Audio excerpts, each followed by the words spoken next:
बोलो बालक, क्या चाहिए? काय नाही चाहिए, लवकर लग्न होऊ दे बस. होणार होणार, लवकरच होणार. गडबड करू नको. ए, गडबड तू करतेस का मी?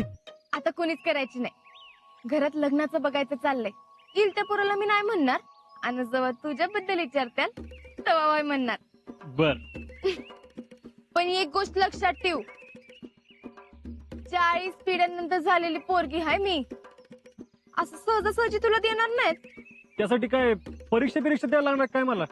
म्हणजे स्वयंवर टाईप स्पर्धा बिरधा? हे, आणि समजा द्यायला लावली तर तू काय कुणाला ऐकतोस व्हय? पहिलेच येशील की. हा, मग मग काय मग?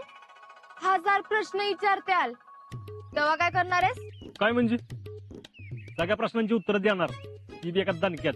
हा, इथे हा? इथे बस. हा, समज तू आमच्या घरात बसलाय हम्म. आणि आपण तुला विचारलं, कोण? आपला पवय? आजा घरच्यांची चेष्टा करायची ना, सांगून ठेवते. सॉरी. हा, आपा काय प्रश्न विचारतील? समजा आपण विचारलं तूर डाळ कशी किलो आहे, तर काय सांगणार? मला काय माहित? हा? मला कमीत सांगणार? हा? मला माहित ना असं सांगणार आहेस व्हय? आता माहित नाही तर माहित नाही म्हणून सांगणार. तिथले लग्नासाठी असले प्रश्न विचारतात तुम्ही? का विचारू शकतात? त्यांना वाटलं पोराचं जनरल नॉलेज चेक करा, तर विचारू शकत नाहीत व्हय? म्हणून लक्षात ठेव, असं काय बी विचारलं तर सांगायचं. आणि तूर डाळ 70 रुपये किलो आहे, कळलं? हा, आणि हरभरा डाळ विचार तर माहित नाही. तेच सांगत होतं ना तुला. अरे मला माहित नाही, तू असं नाही सांगायचं. तुला सगळी माहिती असली पाहिजे, नाहीतर 40 पिढ्यांनंतर झालेली पोरगी तुला का देताल? हा, बर बाई, सगळी माहिती करून ठेवतो. किराणा मालाचा सगळा रेट तोंडपाठ करून ठेवतो. बस, होलसेल रिटेल सगळं ठीक आहे. हा, चला म्हणजे आपणच झालं. आता जितू काका. समजा जितू काकाने विचारलं, घेवडा टोकण्यापासनं ते हळद काढेपतू आणि ऊसाच्या शिकले. अगं मी जावई म्हणून घरी येणार रे, रानातलं गडी म्हणून. 40 पिढ्यांनंतर जन्मलेल्या पोरीसाठी पोरगा बी तसं परफेक्ट पाहिजे ना. अगं म्हणून काय असला प्रश्न विचारते तुम्ही? ऐ, आमच्या घरचे लई डेंजर आहेत, काय बी विचारू शकतात. शिकले. होणाऱ्या जावेला असलं कोणी विचारत नसतं. बर, समजा तुला असं विचारलं, आमच्या पोरीनं तुझ्या संग लग्न का करायचं, तर काय सांगणार आहेस? सांगीन. हे बघ, ती तुमच्या घरात एवढ्या आनंदात आणि सुखात राहते, तिनं आयुष्यभर असंच राहावं असं जर तुम्हाला वाटत असेल तर मी त्या संघ असणं गरजेचं. चांगलं उत्तर आहे. आता आमच्या पोरीला तुमच्या घरात कसला त्रास झाला तर तुम्ही कसलाच त्रास होणार नाही. तिच्या मनाविरुद्ध वागलात तर असं कधीच होणार नाही. तिच्या हातनं एखादी चूक झाली तर शिकलीच्या हातनं कधीच चूक होऊ शकत नाही. तिनं एका गोष्टीसाठी हट्ट केला तर तिच्यावर हट्ट करायची वेळच येऊ देणार नाही, कारण हट्ट करायच्या आधी ना जे पाहिजे असेल ते तिच्या जवळ असेल. लग्न झाल्यानंतर नोकरी करायची का नाही याच्यावर तुमचं काय मत आहे? तिला जे काय करायचंय ना ते तिचं तिने ठरवायचं. माझी कुठलीच मदत तिच्यावर लादणार नाही. असंच सगळ्या प्रश्नांचं नीट उत्तर दे, कारण ही परीक्षा वाटते तेवढी सोपी नाही. ही अशी परीक्षा आहे ज्याचं पोर्शनच माहित नसतोय.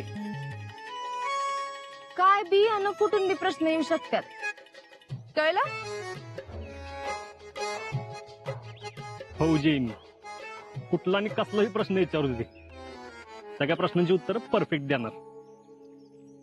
तुझ्या घरच्यांना तुझा हात माझ्या हातात द्यायला लावणार, कळलं का? वार माझ्या फौजी.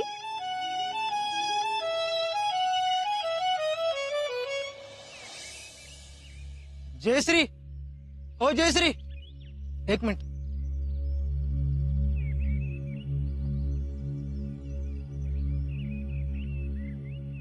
तुझ्याशी ना एक महत्वाचं बोलायचंय. बोल की मग. तुझ्याशी ना कुठं आणि कसं बोलावं हेच कळत नाही बघ. मग फोन करायचा नाहीस वे? नाही, ही गोष्ट फोनवर बोलण्यासारखी नाहीये. का? एवढं काय झालंय? अगं भैयांचं लग्न शीतल संग होणार आहे म्हणून भैया लयच एक्साइट झाल्यात. म्हणजे आत्तापासून सगळी तयारी सुरू करायला लागल्यात. अरे मग चांगलंच आहे की. यात एवढं टेन्शन घ्यायसारखं काय? अगं काय चांगलंय त्या जयश्री. अजिंक्यन शीतलचं प्रेम प्रकरण भैयांपासून लय दिवस नाही लपवता येणार. लवकरात लवकर त्यांना सांगून टाकलं पाहिजे. नाही नाही, आत्ताच नाही सांगायचं. मग कधी सांगायचं? अगं भैयांसंग मी जास्त वेळ नाही कुठे बोलू शकत. त्यांचा माझ्यावर लय विश्वास आहे. अगं अय, जेवढी आपली उंची आहे ना तेवढ्याच उड्या मारायच्या. एकदा म्हणलं ना नाही सांगायचं, मग नाहीच सांगायचं. बरं ठीक आहे, नाही सांगायचं. पण कधी ना कधी तरी कळेलच ना. जेव्हा कळेल तेव्हा बघू. तुझा भैया नाही शाना, त्याला जर हे कळलं ना तर तो काय करेल हे सांगता येत नाही. आधीच तिरसट डोक्याचा आहे. अगं पण उद्या जर भैयांना कळलं की आपल्याला माहित असून बी आपण त्यांना सांगितलं नाही, मग अरे नाही कळणार. ही गोष्ट फक्त आपल्या दोघांनाच माहितीये आणि ती आपल्या दोघातच राहिली पाहिजे. अगं होय, पण अजिंक्यचं आणि शीतलचं प्रेम प्रकरण चालू आहे. हे बाहेरून कुठून कळालं तर? कुठून बी आणि कसं बी कळणार नाही याची काळजी आपणच घ्यायला पाहिजे. भैयाला जर हे कळलं ना तर तो रागाच्या भरात असं काहीतरी करून बसल की सगळा खेळ मोडून पडेल. आणि मग शीतल आयुष्यात कधीच भैयाची होऊ शकणार नाही. होय हो अक्का. हं? काय म्हणलं ना आता? पसंत आहे त्यांना भैयाचं स्थळ. हं? होय. मग आता पुढं? आता ते जातील त्यांच्या घरी पत्रिका घेऊन, मग बघूया काय होतंय ते. एकदा का त्यांच्याकडनं होकार आला का मग माझ्या जीवात जीव येईल बघ. वहिनी, कुणाची पत्रिका घेऊन बायाच्या घरी चाललाय? आपल्या शीतलची. मग आम्हाला सांगितलं नाही. अहो पण तुमच्यापासून कुठे लपून ठेवणार होतो आम्ही? हे येतो का सोबत? लपवलं नाही पण सांगितलंय तरी कुठं? काय रे, काय झालं? अरे ना शीतलची पत्रिका घेऊन बायाच्या घरी चालल्यात. काय? होय, आम्हाला न सांगता सगळा कारभार चाललाय. हा का तुम्ही बायकांनी ठरवायचं ठरवलंय? अव ठरवलं नाही काय अजून, फक्त इच्छा चालू आहे. आता हे पत्रिका घेऊन जातील त्यांच्या घरी आणि मग ठरवायचं. वहिनी, म्हणजे पत्रिका घेऊन जाण्यापर्यंत आलंय वे सगळं, आणि आम्हाला आत्ता कळतंय. ही बी काय बोलली नाही मला. काय? हर्षवर्धन बरोबर शीतलीचं लग्न ठरतंय हे आम्हाला काय कळलं नाही अजून. अहो अक्काच म्हणाल्या कशात काय नाही तर कुणाला काय बोल नका म्हणून. ना उद्या पत्रिका घेऊन चालल्यात तरी आम्हाला सांगितलं नाही. आम्हाला कधी सांगणार होता? शीतलच्या लग्नाच्या आदल्या दिवशी. काय? नाना पत्रिका घेऊन चाललेत? ह्यातलं मला काहीच माहित नाही. आणि हे केव्हा ठरलं? अगं म्हणजे ह्यांना सांगितलं मी भैयाबद्दल. आता त्यांच्याकडनं होकार आला की म्हटलं सांगायचं, म्हणून नाही सांगितलं. बरोबर आहे. तसं बी तुम्ही आम्हाला केव्हा काय सांगता? उमन, प्रत्येक गोष्ट आम्हाला लेटच कळते. सुमन, वहिनीला उलट बोलतीस तू. बरोबर आहे सुमनच. शीतलच्या लग्नाचा निर्णय सगळ्यांना विचारात घेऊन व्हायला पाहिजे. आम्ही पण ह्या घरात राहतोय ना. शीतलचं लग्न ठरतंय, साधा आम्हाला कोणी सांगितलं पण नाही. विचारायचं राहून द्या, निदान सांगावं तरी.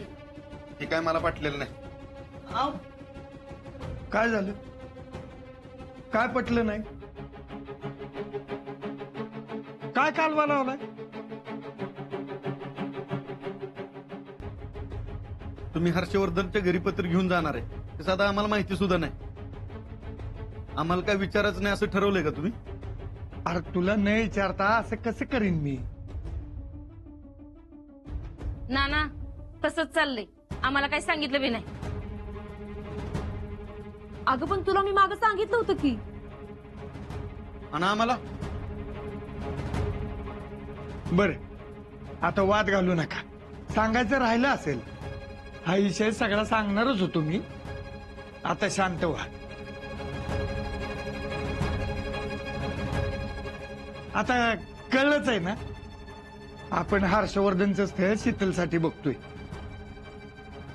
बोला, काय करायचं?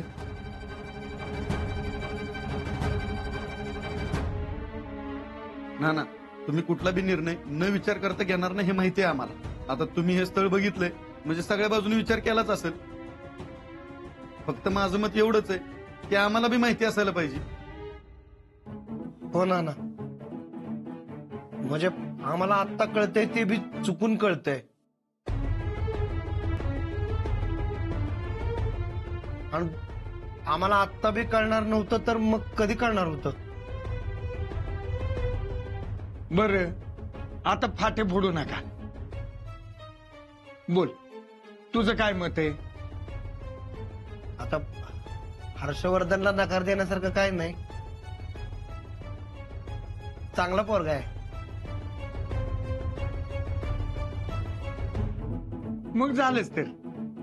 तुम्हाला दोघांना बी काय अडचण नाही, मग काहीच हरकत नाही ना. अहो आमचं मत विचारात घेणार आहे का नाहीच?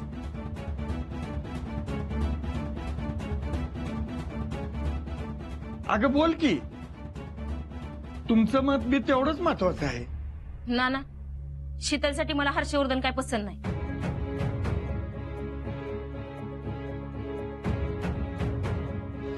नाना शीतलसाठी मला हर्षवर्धन काय पसंत नाही.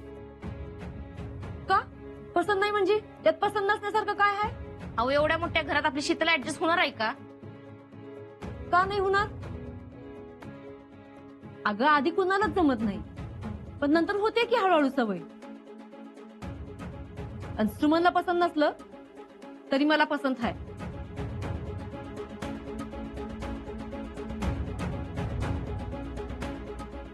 आणि माझ्या पोरीसाठी हर्षवर्धन योग्य आहे का नाही ते मला चांगलं कळतंय.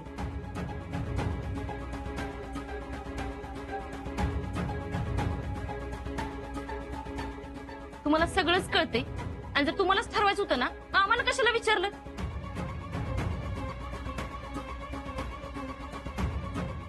सुमन, काय चुकीचं बोलले हो मी? अहो आपलं मत विचारलंच कशाला जर ह्यांना ह्यांच्याच मनासारखं करायचं होतं तर?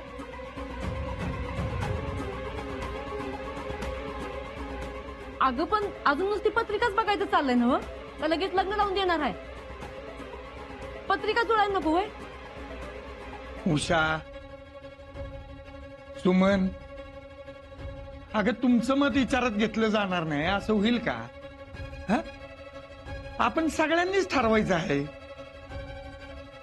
बोल, तुला का पसंत नाही? अहो तिला कशाला विचारताय?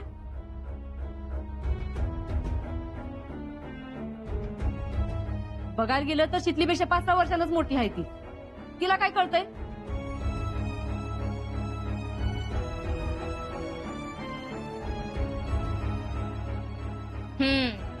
हेच म्हणत होते मी, आम्हाला कुठं काय कळतंय?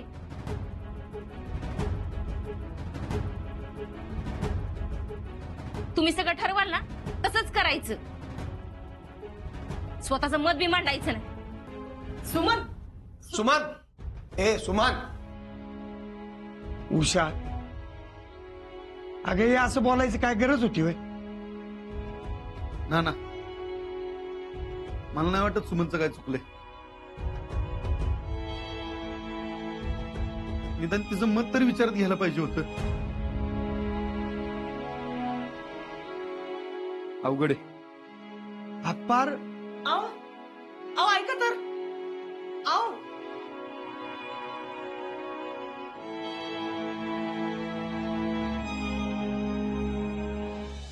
शोभलं का तुला हे बोलणं? काय चुकीचं बोलले हो मी? घ्या म्हणजे बोलूनच्या बोलून वरनं काय चुकलं म्हणून बोलतीस वय? म्हणजे शितलीचं लग्न कुणाबरोबर करायचं हे ठरवायचा हक्कच नाही का आपल्याला? अगं हक्क नाही असं कोण म्हणतंय? पण सगळ्यांच्या समोर तू वहिनीला उलट बोललीस ना, हे चुकलंच तुझं. मला नाही वाटत सुमनचं काय चुकलं. असं कसं म्हणता? आजपर्यंत आपल्या घरात कधी भांड्याला भांडे लागलं नाही. आणि काय निर्णय चुकला वा अक्कांचा? निर्णय चुकला का बरोबर आहे ते आपण नंतर ठरवू. पण शीतलच्या बाबतीत जे काही निर्णय घ्यायचेत ना ते आपण सगळ्यांनी मिळून घेतले पाहिजेत. फक्त आपण निर्णय घेऊन चालणार नाही. हे बघ, जन्माने जरी आपण तिचे आईबाप असलो ना, तरी बी आप्पा, जितू, नीलम, सुमन हे आपल्या एवढेच तिच्यावर माया करतात.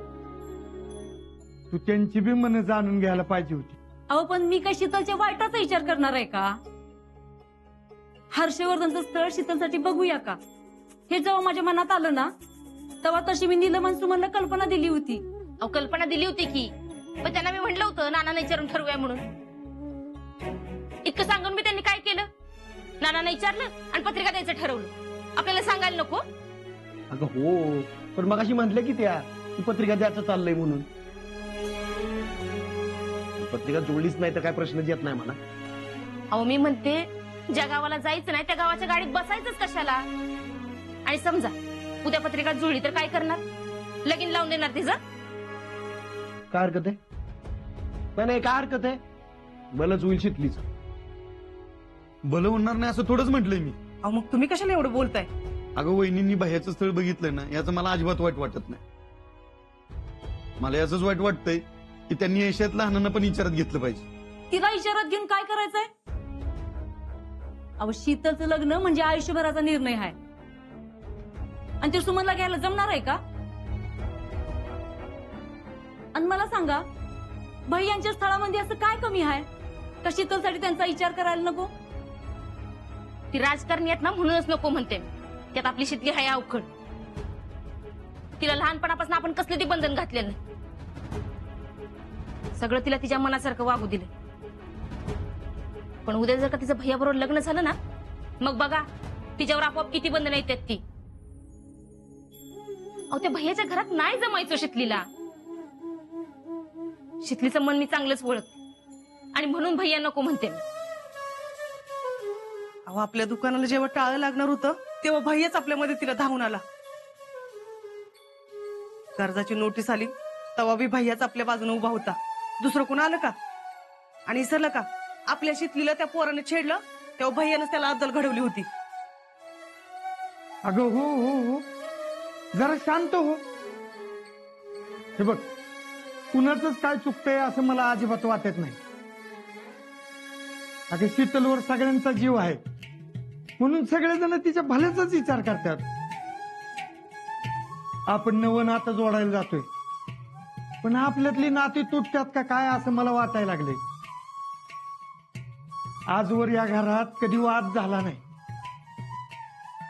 पण आता वादाची ठिणगी पडली. कुणामुळं? शीतलमुळं. कारण शीतलवर सगळ्यांचं प्रेम आहे. हे बघ, जरा शांत होऊ देत सगळं वातावरण, निवळू देत. मग थंड डोक्याने आपण सगळ्यांना विश्वासात घेऊन निर्णय घेऊ. हा?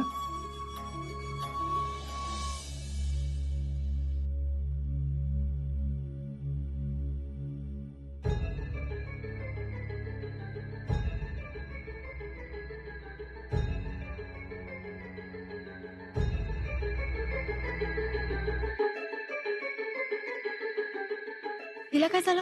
नेमकं काय झालं माहित नाही, पण तुझ्या लग्नावरनं आपल्या घरात लय वादावादी झाली. आता आपल्या घरात बारक्यांनी मोठ्यांच्या विषयात पडायचं नाही म्हणून मी काय आत गेलो. लग्नावरनं वाद झाला म्हणजे? आजाला आणि मला बोलताना तर कोणी बघितलं नाही ना? माझा ना आजाचं घरात कळलं तर नसेल ना?